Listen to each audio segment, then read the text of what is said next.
Welcome to the Kåseberga video. This small town is a fishing village in the southern part of Sweden, surrounded by golden grain fields and famous for its coastal soaring opportunities along the cliffs on the coast. The paragliding area extends from Lyderup Strandbar to Hamar playground. Actually, the takeoff and the landing can be done everywhere along the coast, but the ones I'm going to show now are the recommended ones. First, we find the takeoff at Alestennar to the southwest, which is a walk of about 5 minutes from the town, and Alestennar is something like a small Stonehenge with a lot of tourists visiting it.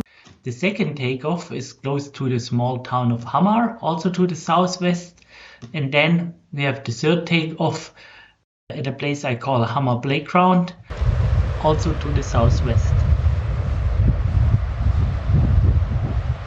Besides the southwest takeoffs, there's also the opportunity to take off towards the south. The southern takeoff can be found on the eastern part of the village next to a military station. The landing can be done basically everywhere, but I think it's to be recommended to do the landing next to the takeoff.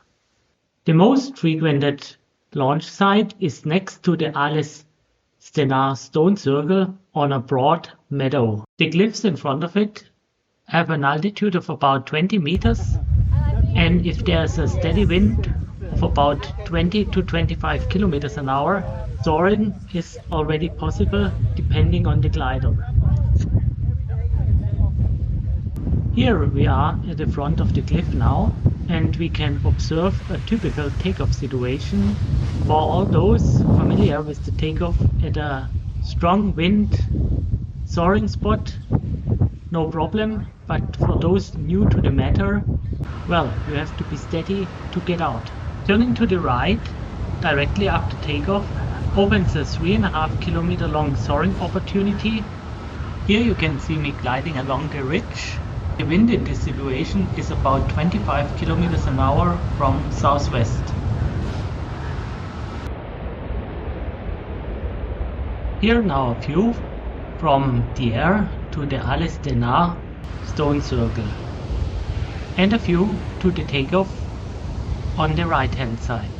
Another view to the takeoff now on the left hand side, which is also a big area for ground handling and for top landing. Landing, getting to the cliff edge again and taking off is real fun. In strong wind conditions at a cliff edge, it sometimes takes some effort to get out.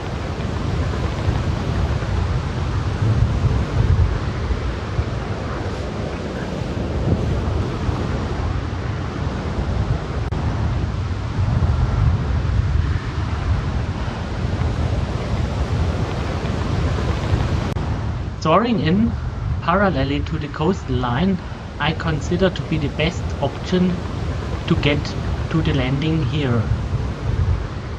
If the wind is strong enough, it feels like slowly floating down to the landing site.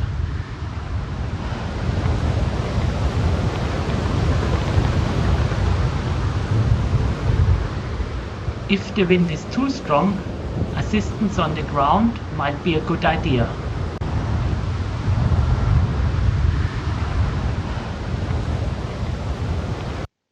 Proceeding to the second takeoff, a little bit further up the coastal line.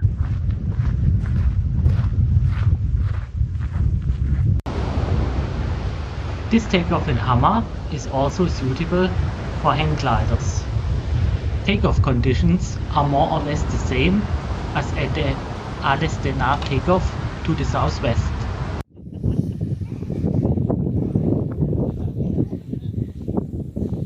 Distance from the cliff edge to the beach at Hamar takeoff is about 50 meters, so the dunes might have an altitude of about 30 meters. Top landing here can be done quite easily in these conditions, but A couple of meters back from the cliff edge, there might be already rotors, depending on the wind situation. And sometimes the wind can get pretty strong.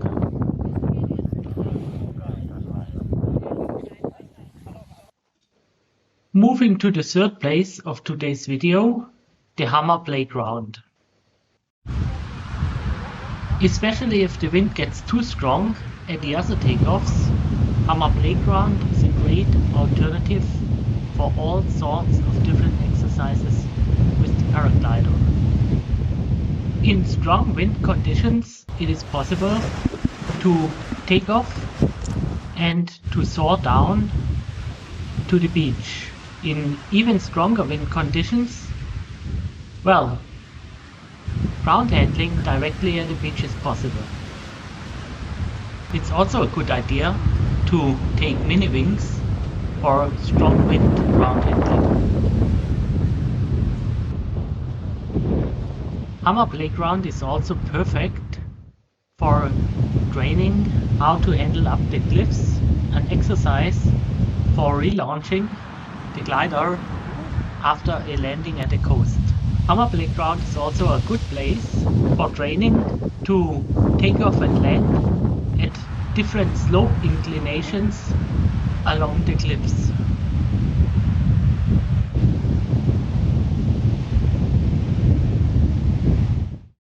Also, the cliffs are not as high as at Alestenar or Hamar takeoff. It is possible to stay up in the air for quite a while if the wind is from the right direction and strong enough. Now let us summarize the southwestern coast. On the lower part of the coast from Alestenar to Hamar, the distance is about 3.5 kilometers. Cliff height is about 20 meters and soaring is possible if the wind is about 20 kilometers an hour or stronger. At the second part of the route from Hamar takeoff to Hamar playground, soaring is much more difficult as the cliff height is not even 10 meters. Here a lot of expertise is required. And even between Alestenar and Hamar, the cliff height varies. In this section, the cliffs might have a height of about 15 meters, and therefore in low wind conditions it is much more difficult to stay up than, for example, at these cliffs a little bit further up the route close to Hamar takeoff with a height of about 30 meters. Soaring in 20 to 25 kilometer wind situations is very easy and relaxed, and also most of the pilots are aware of the international flying rules, and everybody is really considerate except of the tandem pilots at Alestenar, who might be very disturbing. Now let's move to the southern takeoff, which is located next to the military station we see in this video here. This last takeoff is very close to the small fishing town of Kåseberga. It is only a couple of meters up the road from the center of the town. Here we see the southern coastline. The cliff height also about 20 to 25 meters and therefore not too difficult for soaring. A second view to the southern coastline from Löderup Strandbach.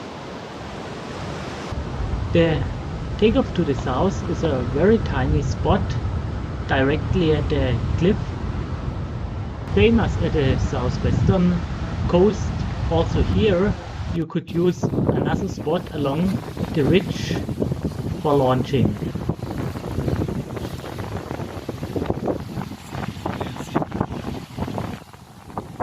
This pilot now is taking off at a wind of a little bit less than 20 kilometers an hour, and due to his high performance glider it was no problem, but the 8 gliders did not get out in these conditions.